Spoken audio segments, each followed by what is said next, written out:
So here's the thing. Most of us don't like talking about end of life. But here's the truth. Funerals today cost anywhere from $8,000 to $15,000 or more, and those costs only continues to rise with inflation. Without a plan, that financial burden does not disappear. It lands directly on your loved ones during one of the hardest moments of their lives. That's where final expense insurance comes in. But let's be honest, this type of coverage is surrounded by confusion, myths, and costly mistakes that can leave seniors underinsured or paying much more than they should. In today's interview, we are going to tackle the tough questions. Am I too old to qualify? How affordable is it really? What is the difference between guaranteed policy and preferred coverage? And most importantly, what do seniors need to know to make the best decision for their family's future? And to help break it all down, I'm thrilled to introduce my special guest, someone who has helped thousands of seniors navigate this exact issue. Please welcome David Duford of DIG Agency, a nationally recognized final expense insurance expert who is here to share the truths about what works, what doesn't work, and how you can make sure that your loved ones are protected. Welcome, David. Kwame, thank you for having me. Appreciate you. So I want to dig right into it because there's so much to cover here, and I want to make sure that our viewers leave here with the exact information that they need to be able to make the right decision about final expense insurance. So some people simply like to avoid talking about final expense insurance because it's something they would rather not think about. But the consequences of having one and not having one could not be stark. Can you tell my audience what final expense insurance is and why is this so important? Well, in a nutshell, all final expenses is a life insurance policy that's designed to pay a loved one, typically a spouse or a child, to take care of your funeral expenses. Now, as Benjamin Franklin said, there are two things that are certain in life: taxes and death. Right, And what we're here today to talk about is the dying part. I right, guess we could add a third thing to that, and that would be paying for the death. You can't get right, out of paying, in most cases, the expenses that come along with being properly buried or cremated. And that's why final expense life insurance is so important, right, because many of the people who are out there watching this, their kids are not necessarily in the best of shape financially, or they just don't want to be a burden to them. right. And that's where this type of product really comes in and takes care of that and provides the peace of mind people are really looking for. And I think you leaned into something really critical there, which I want to talk about a little bit. When people think about final expense, it is not necessarily about, what them personally. A lot of people are thinking about what happens after, the burden for their loved ones, the fact that they don't want to be a burden to their loved one, but they don't know what to do about it. So, can you talk about the fact that people get stuck not knowing what their options are and end up not doing anything, and then the consequences of not doing anything? Yeah, well, here's the consequences of what will happen if you don't take care of this, because it's not a debate about if it'll happen. Y'all gonna die. Okay. So it's a function of you need to figure out how you're gonna pay for it. Right, And if your decision is do nothing, well, it doesn't make the cost go away. Now your daughter or your son, who probably has mouths to feed and probably is not necessarily in a comfortable financial position, is going to have to come up with a couple of thousand to several thousands if you're going to be cremated, or possibly 10, 15,000 or more on the spot suddenly to pay for these final expenses, because the funeral director, they don't wait till you figure out where the money's at. They need the money now. It's hard to collect on a dead person, right? So imagine yourself being in that position, um, or your kids being in that position.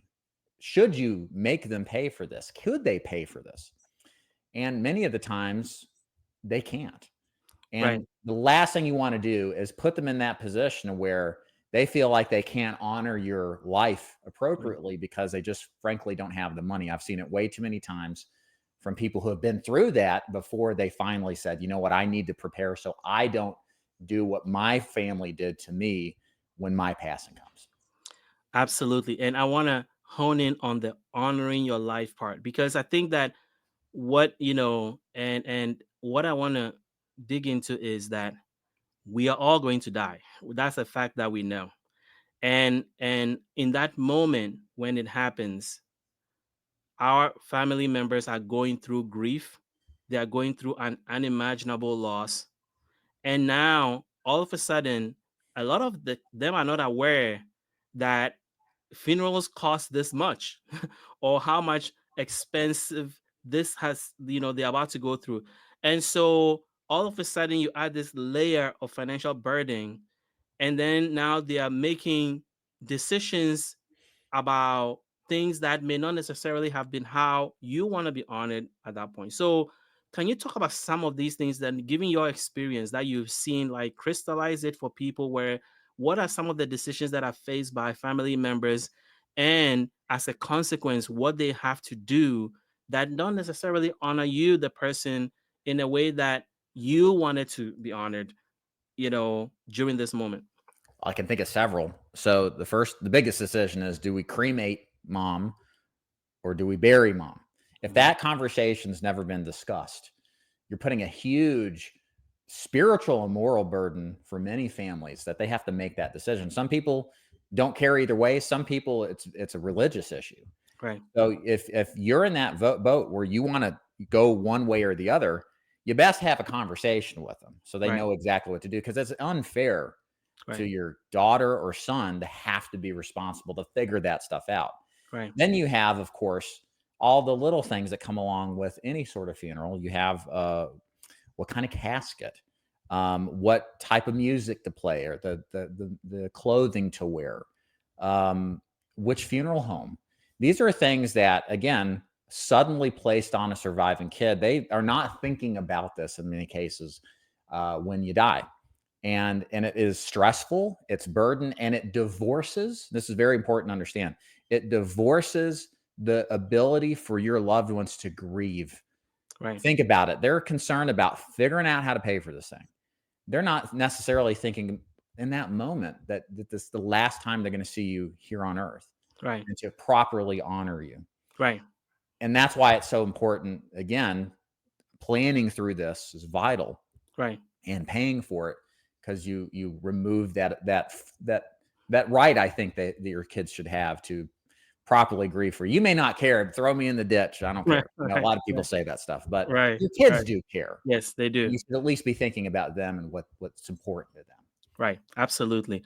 So then, the one of the biggest myth is about age and when to qualify. So, is there an age cutoff for final expense insurance? Can you be too old to qualify? There is an age cutoff, but it's at the age of 90 or younger. Okay. So unless somebody's been around a heck of a long time, that would be 1935, I guess, right? Hmm. There's a policy available. I can't promise you can qualify for it, because we'll get into some of this stuff later. Right. There are medical questions with a lot of these companies. Some don't Right. have it, Right.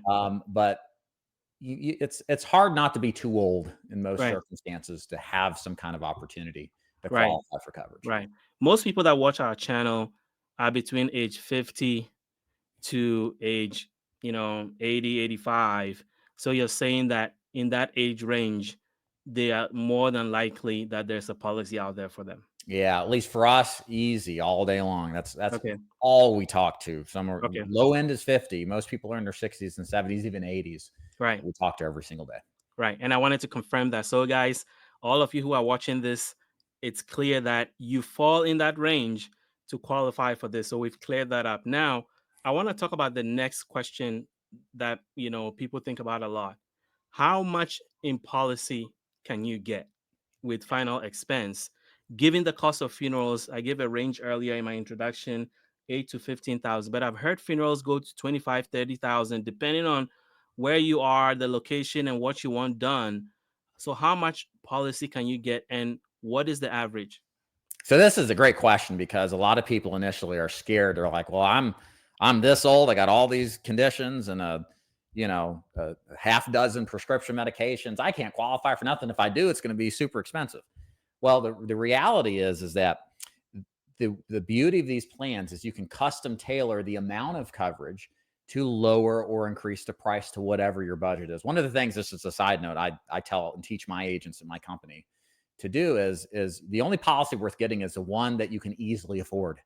No use in picking something up you got to drop because it's too expensive. So I digress. But the point is, it can go as small with some companies that has $1,000. Like if you literally just want the cremation and a Folgers can, you could get a plan that can do that. All right.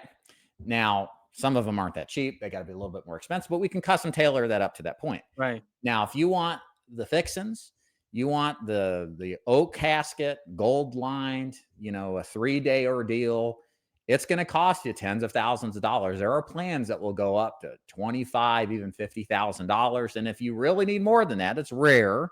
Right. Sometimes we talk to people like this. You can just take out multiple policies and get to Right. the amount that you want. Right. I mean, I've seen funerals where it's a cultural thing where it's very elaborate and it's a multi-week process. And I mean, they may cost that much, but our plans and others will do it for them. Right, right. So we're learning a lot. So I've learned that number one, it is a policy that people who watch our channel fall in the age range that qualify. Number two, that there are several options out there depending on what you're looking for. It can be customized for you. So then the next question that people really want to get answered is about documents, exams, questions. Because when it comes to insurance, a lot of seniors worry about, even if I have the money to afford the policy, a policy like that, would they even accept me or would I qualify for it? What are they looking at depending on the kind of policy? What questions, what exams? Are there any medical things they have to meet? Yeah, absolutely. So final expense plans are what's called simplified issue. So that means they're not complex. And unlike normal life insurance where you have to give blood or pee in a cup and Mhm. do a physical, none of that is required for a final expense plan. All you've got to do is answer maybe a half dozen easy to answer health questions. And by the end of the call, because you have to call in with the agent to see if you're approved, you'll know if you are approved for the plan or not. It's very simple, takes like 10 minutes or less to do. And it doesn't require all of this back and forth and complication, right? However, there are even plans, and we only recommend this if you're in just like the worst of health, which most people don't fall into that. But there are plans that are what's called guaranteed acceptance, where there's no health questions asked. And as long as you're under age 85, for the companies we have access to, you can get approved for coverage. There is a restriction until full coverage comes in effect for full transparency, but this is not what we reach for as the first option. We're trying to find policies that will fully cover people from the first payment date. But you'd be surprised. A lot of people, again, with history of diabetes, cancer history, heart issue, mental health concerns, COPD, a litany of other issues can get and may qualify for first day full coverage. So there is hope. Don't be negative and pessimistic. There are people who are surprised what they can actually qualify for and get good quality coverage too at a fair price. Right, right. Now, so how affordable, now that we're talking about first price, how affordable is final life insurance policy?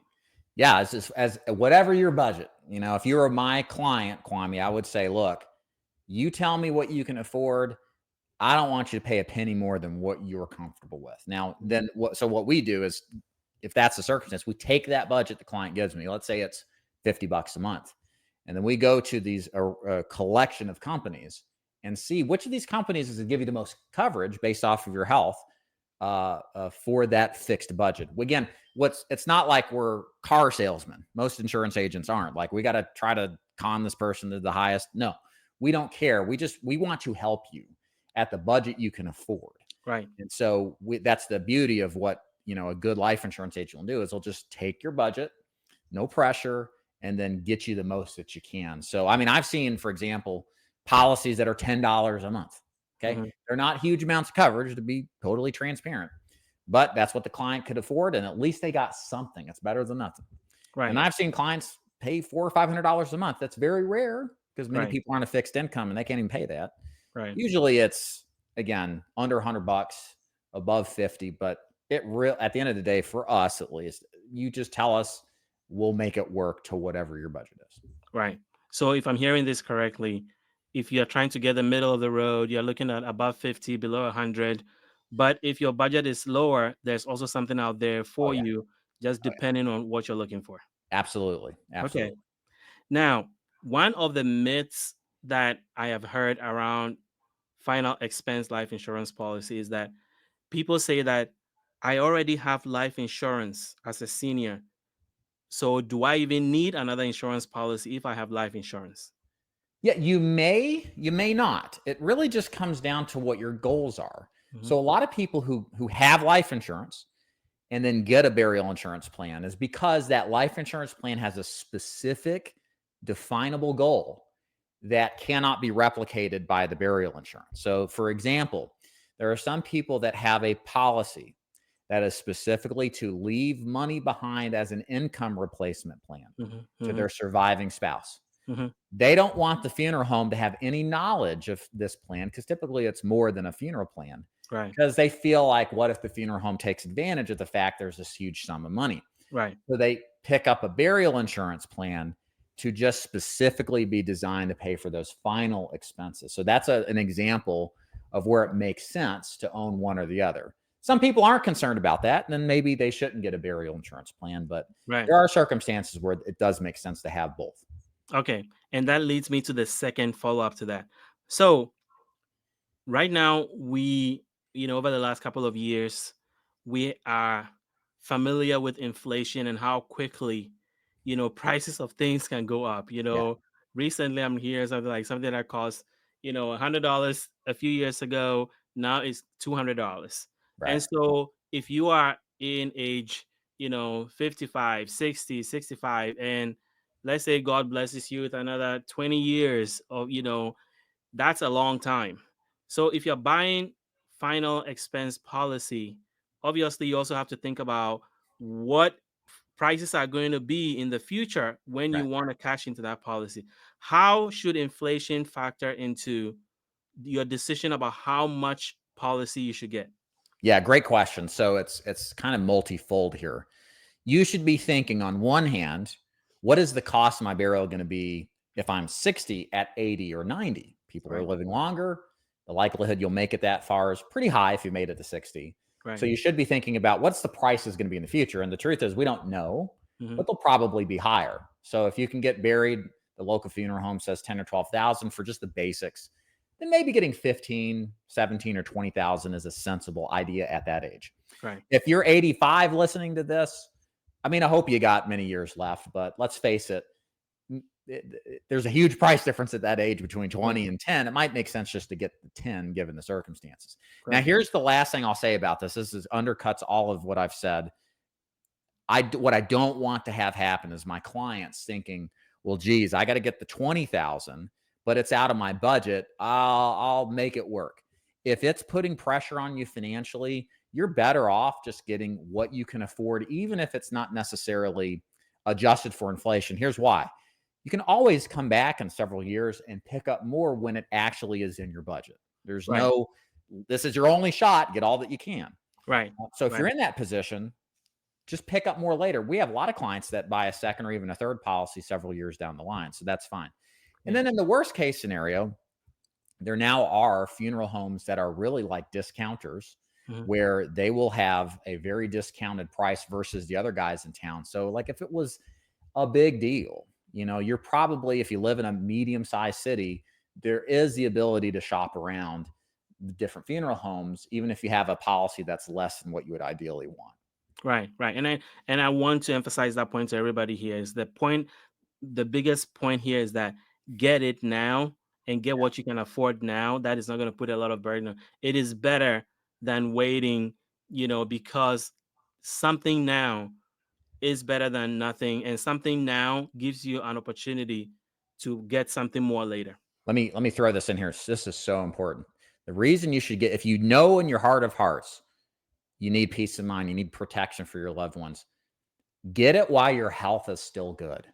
I Right. remember early on when I first started in 2011, I called a gentleman and he's like, "Yeah, just come by next month and we'll take care of it. I'm busy." Right. Well, I call him and his wife picks up and he says, he just had a heart attack. And Mm, I couldn't get him nearly the same price or the mm, same value of coverage. We can help people in that circumstance, right, but he lost out on an opportunity for right, that period of time. right. We don't know what tomorrow brings. So if Yeah, this is something you need, take action. right, And that's really that's what could happen. That's bad, but even worse, you could die, right, and then you don't right, have coverage, and then right, the whole thing we're talking about is going to be a right. problem, right? So Right, right. And I mean, I wanted to address this topic because it's an uncomfortable topic for a lot of people, but it is the reality of life. We right. all are going to die, and it's an important thing to talk about openly and honestly, so that we can get the information we need to make the right decision. So, my next question has to do with you know,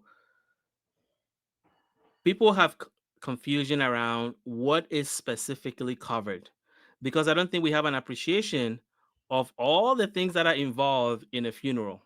Talk about, if digging of the grave, there's a fee for that.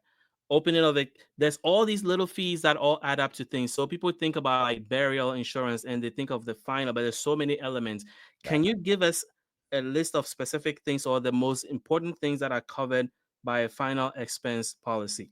So this is where final expense policies are really unique. Their only job is to pay the beneficiary. If that's your daughter and you got a $10,000 plan, they get $10,000. And what they do with it's entirely up to them.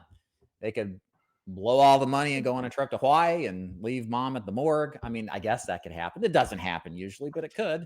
Right. Most people, though, they use that plan to take care of those expenses. So there's this freedom that you get because some people may want to get one of these plans and then just leave it as an income replacement plan. But to kind of be more specific and to be aware of what costs that you need to be aware of, you got the obvious things like the grave, the marker, the casket, the container that seals the grave. Those are probably the biggest elements to be concerned with. You also have to be embalmed in most cases. You have the funeral itself. It could be a graveside service. It could be a multi-day service. That's going to impact the price. If you're cremated, obviously the crematory expenses, the urn itself. Those are the major expenses. Flowers, of course. You can add the funeral homes love adding. They'll let you add as many expenses as you want, but that kind of covers the most common ones to be faced with. Okay. And does it matter which company one purchases this policy from? And I know, and I'm leading that because I want you to explain how your company works with your clients. Yeah, excellent question. So my take on it is that if you look at the fine print on these final expense plans, as long as the companies are longstanding, they have a great track record of paying claims. The plans are all kind of the same, with the exception of how much you pay, and then whether or not you're fully covered or you have to have a waiting period. Okay, so that's important to us because we're what's known as brokers. So at my company, the Dig Agency, we intake a client's health information and then we shop it for them. We're not pushing product or a company in specific on a client. What we're most concerned with is how can I work hard to get my client the best bang for their buck and if possible, get them fully covered from the first payment date, because that's what we want. We want the best deal for our clients. We don't want to overcharge you so that you have to drop it or replace it with another company. So for our company, we work with about 7 or 8 different companies at any time, depending on the state. And then all of them are typically A rated by the AM Best company. Many of them are name brand, like most people have heard of Mutual of Omaha, Wild Kingdom. If you're over 60, you're probably aware of what that's all about. So well-known companies. Other ones that you probably haven't heard of, but are been around 80, 100 plus years as well. And we just see who we can get. If somebody really wants one company, we'll get it for them. But we're really trying to work hard because all of them operate similarly, but we just want the most value for the best price. That's our number one goal. Okay. So, I mean, I think at the end of it, for our viewers, I'm going to put David's information in the comments. I'm going to pin it to the comments. I'm going to put in the description so that you have access to how to reach out to his company, you know. But I want him to talk about, you know, they've helped thousands of seniors through this problem.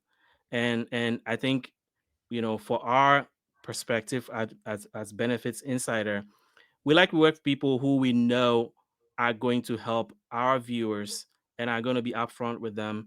And so when we bring you somebody, we've done our homework about that. So I want him to talk about how his company is different, from all the others, and why, they've had so much success in this space. Sure. Thank you. So, the main things that make us different is that, first of all, you don't ever have to see us in person. Everything is handled remotely. It's all over the phone. It's a 10 or 15-minute process. And then you're approved as long as your age range is good with some kind of plan. The other thing that makes us different, mentioned it previously, we shop around for you to get you the best combination of price and coverage. We're not beholden to push one company for our personal gain. The only way we win is if you win with a plan that's affordable and that maxes out your coverage as much as possible based off of your health and what your budget is. Other than that, about myself, I've been in this business since 2011. I started as an agent at 26. I'm 40 now, and that's old. And then I've run the Dig agency since 2013. We're licensed in 49 states plus DC. Our Massachusetts license, I got the paperwork sitting over here. They make you jump through a bunch of hoops. We're about to get that done. Probably by the time this is up, we'll be licensed officially in Massachusetts. We have about 50 to 75 people who are also remote, work all across the country. They have been trained by me. We're very rigorous in how we approach training agents to be successful and help people like y'all out there that are watching. And yeah, I mean, that's basically what makes us different and separate as far as just the experience and what we bring to the table to help you guys. Okay. I know I've covered it a lot, but I always miss something, and then I'll get comments about it.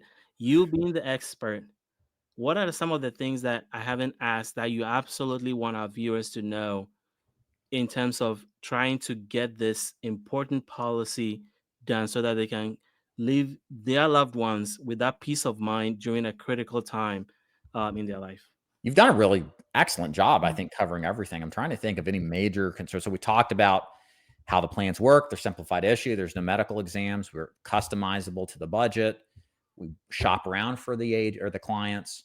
Talked about our experience in the business. I mean, some of the companies we mentioned, like Mutual of Omaha. I mean, we've covered pretty much the basis. I mean, Awesome. you Yeah. know, y'all could call us, and if you got questions, I mean, we'll answer them for you. We're, if you're not interested, just hang up, and we won't give you a hard time about it. So yeah, that's what we're here for, is help you out. Well, so I'm going to say one last thing, and then we're going to get David's information one more time. So basically, today's conversation has made one thing clear for me, that without final expense policy, your loved ones will be left scrambling to pay thousands in funeral costs and burial costs, often at the worst possible time. So the decisions made right now to ensure that the family is protected and financial peace of mind is guaranteed, that even when life changes and things happen, that your loved ones are protected. So I really, really, I'm glad that we were able to have this conversation. And as I mentioned, we're going to put David's company and his information in the comments. I'm going to pin it to the comments of this video and also in the description to this video. And guys, if I've learned one thing from this conversation, do not wait. you know, get what you can get now, because tomorrow is not guaranteed.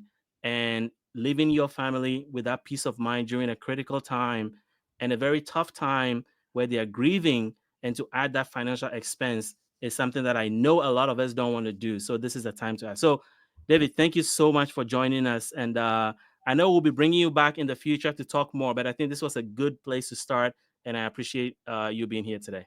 Thank you for being such an excellent host, and I really appreciate your time, Kwame. Thank you. Thank you.